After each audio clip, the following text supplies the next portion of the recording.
Hello my dear friends, and welcome back to another episode of Denise Beauty Corner. And today I am going to show you how I am carving out and sizzling my cheekbones in the most flattering way without looking too strict. So we're going to do this the simple and easy way. This is not taking too long, and I am going to use 3 components. So I'm going to use contouring color, like a bronzer. I would recommend you to have a bronzer that is a little more on the cooler tone, like a contouring color. I am in today's video using the Kevyn Aucoin, and this is in the medium, the sculpting powder in medium. So this is the one that I'm gonna use. So this is pretty beaten down. I'm using a lot of this. Another one that I like to use is this Cheekbones, and this color that is the Hoola, but that's more like a bronzer. Maybe I will go over with the Hoola bronzer from Benefit a little bit on top of the contouring. Another one that I really like is the Shade and Light from Kat Von D. I have it over there, but I'm not going to use that one today because I feel like more or less everyone is using that. So I wanted to mix it up with something a little bit different. And for blush, I am going to use my NARS Sin. This is my #1 favorite blush all time. I really love this blush. And to mix it up and have something drugstore, I am going to use one of my favorite highlighters today, and that is the Makeup Revolution Pro Illuminate, and this one is also pretty beaten up. Actually, this part is way off. It's supposed to open like this. So those are the 3 items that I'm going to use for today's video, but of course you can use whatever contouring and blush and highlight that you like. I'm just simply going to show you the techniques, and then you can apply this to any products that you have. So we're going to jump into this, and I'm going to zoom in. I think I have to put my camera up a little bit.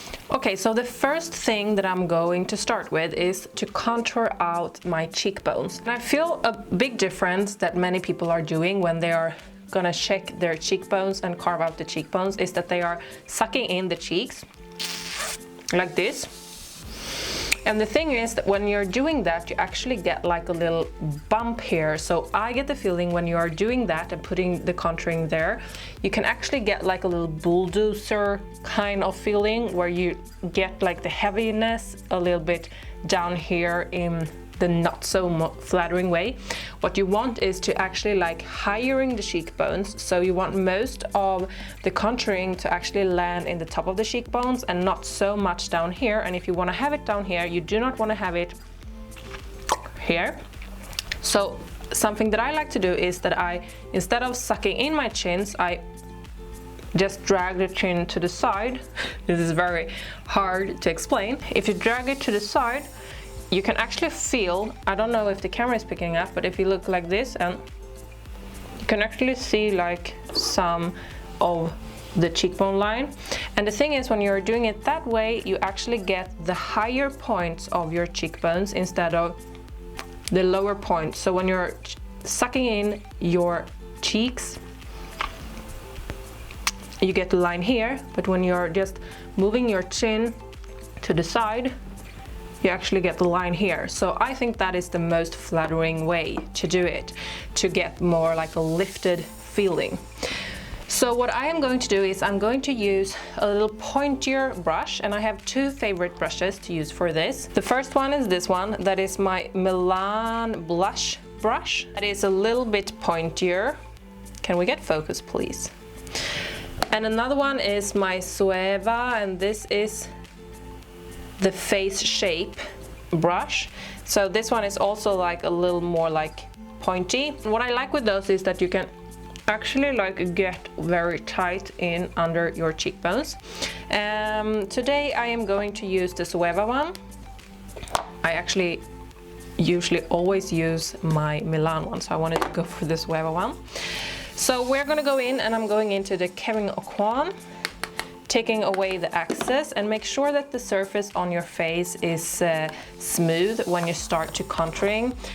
Make sure that it's not sticky or anything, so you do not have a lot of stickiness, because then as soon as you put your brush in, you're gonna have a bump there. That has happened to me many times. So make sure that you have set your face, or that your foundation is completely dry.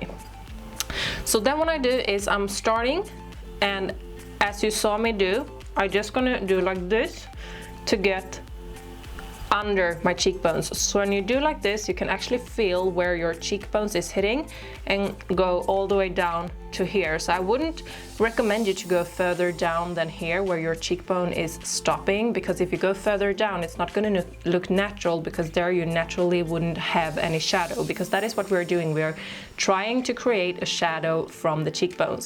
So what I recommend you to do is to start from the highest point, and that is because you're going to get the most color as soon as you put in the brush, and you don't want to have that color in the lowest point, because you want to have most of the shadows up here. So we're going in.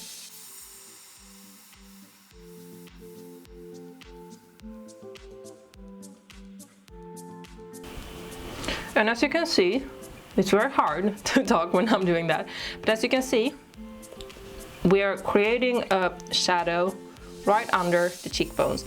And then I'm starting to blend. So you want to blend this up towards the cheekbone. So you want to have the depth of the shadow under your cheekbone, but then you want to blend it up a little bit on top of it, because that is going to look more natural.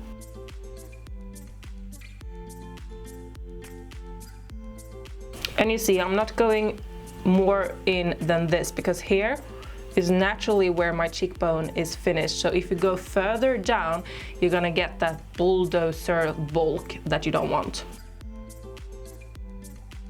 So as you can see, completely different between the different cheeks. You have a little more depth and shadow here. I am going to go in a little bit more heavy. Normally I would leave it like this, but since I am in front of the camera, the light is actually taking away some of the shadow. So I'm going in a little heavier today just because I am in front of the camera.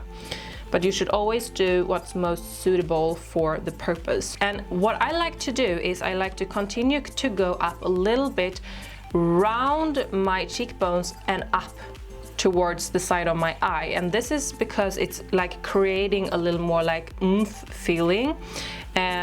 This is depending on which shape of head you have. If you have a very, very, very small head, you don't want to do this because it's gonna make your head look even smaller.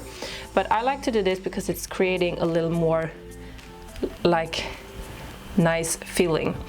And something else that I like to do is, now when I put down like the contouring, I like to go in with a fluffy brush, and here I'm using my Tom Ford brush, and this is number 5, so this one is very fluffy. You can take any big fluffy brush that you have. And now I'm gonna dip into the Hoola bronzer. You can go with any bronzer you like. You can also go with like a shimmer bronzer on this step if you want to. So what we want to do now is to create even more like shape and oomph to this. Now I am starting at the same point where I started when I did the contouring, but I'm moving up instead of down. So instead of moving down, because we don't want to put more shadow down here, I'm going here and then up. And as you can see, this is creating a little more like density to the upper part of our cheekbones. And to not make it look like just a stripe, I am moving upwards to get more like a natural feeling. So as you can see, we have built like a nice cheekbone pointer here, but without making it look like just a stripe. It's nicely blended and it doesn't look like just a stripe. So now I'm going to start building with my blush. So something that people like to do with the blushes is to put the blush like in the middle of the cheeks right here. And it depends on which type of look you want. If you want to have the more like fluffy cheeks that are like a little more like this rosy fluffy cheeks, you want to put it here. I like the more like cat eye and like cat face look on myself, so I like to try to hit my blush in the top area of my cheekbones. So if you want to do this technique, you're gonna place the blush on top of where you placed your contouring. So if we have our contouring here under the cheekbones, now we want to hit the like pointy part of the cheekbones. This is a So Echo taped blended brush. You can go with any blush that you have, but this is like a rounded, a little fluffy brush, but still not too big. And make sure that you do not have too much product. And what I want to do here is I want to blend this into my contouring. So that is why you have helped yourself a lot when you have went over with like the bronzer on top of the contouring. So what I'm going to do now is I'm going to start on the top here because we want the most dimension on the top area of our cheekbones. So I'm going to start at the top here. In circular motions, I'm going to work up and out from my face because I don't want to put it in towards my face because then we get the little fluffy feeling. In this look we are after the more like sleek, like cat eye feeling. So from the top area and working our way up, you see what I'm doing here in circular motions. I'm working my way up, so we are blending it in to where we put the bronzer. And I don't like to go too far in because as soon as we start to work out in here, we move the focus to the middle of the face, which is taking away the more open look that I am going for in today's look. It's not wrong to put the blush here, it's just creating two completely different looks. I want a more open look for this, and that is the look that I'm going for the most. So as you can see, I'm not going all the way down to where we put the contouring, but I still want it to blend because I don't want to have like three stripes, like the contouring, the blush, the highlight. I want everything to look smooth, and that is why I also blend it up like towards my face, because you want to have like a smooth feeling to it. So as you can see now, we have the contouring and we have the blush, and it's also going up towards here in the face, so it's looking a little more like smooth. So the last step, we're going to work with the highlighter. Contouring was under the cheekbones and the blush was on top of the cheekbones. Now we want the highlight to be on the like very centered top of the cheekbones, and for this I'm using a fan brush, and you can use whatever brush that you like. Another brush that I also like to use is this type of blush where you have a little pointier part, but I feel like I get a good blend with this, and this is a NYX brush number 9. So I'm going into the highlighter, and what I want to do now is I want to hit on top of my cheekbones. So I'm just starting to smoothly blend the highlighter, and as you can see, it's going on pretty intense. This highlighter is pretty intense. And I do the same thing here because I do not want just a stripe. I want some blending up towards here, but I just do that motions when I have barely no product, because you don't want to have the highlighter too strong like around your eyes, but just a little like swoopy motions up here, so we're blending it out a little bit and it immediately look a little more natural. So this is basically how I will leave it. If you did go a little overboard with the highlighter, you can always go in with a blush on top of it. And sometimes I do that to smooth it out. But here you can see like we have created a shimmery look, but we don't have like the typical layers. And it definitely like takes in the face a little bit and makes the cheekbones pop. So I really like this type of blending technique, and I'm gonna do the same thing on the other side also. So here you have the final look, and of course I have not done the rest of my face now, but I have done both the sides. And as you can see, it's giving like a natural look. It doesn't look too much like tapered on to you, and this is the way I think it's most flattering. So I'm going to finish my eye look, but that is going to be another video. But I hope that you did like this video, and I hope that you could get some tips and tricks from today's video. So if you did like it, don't forget to shoot me with a little thumbs up, and make sure to hit that little notification bell and the subscribe button also, so you do not miss out on any coming content here on my channel. But for this time I say thank you so much for watching, and bye!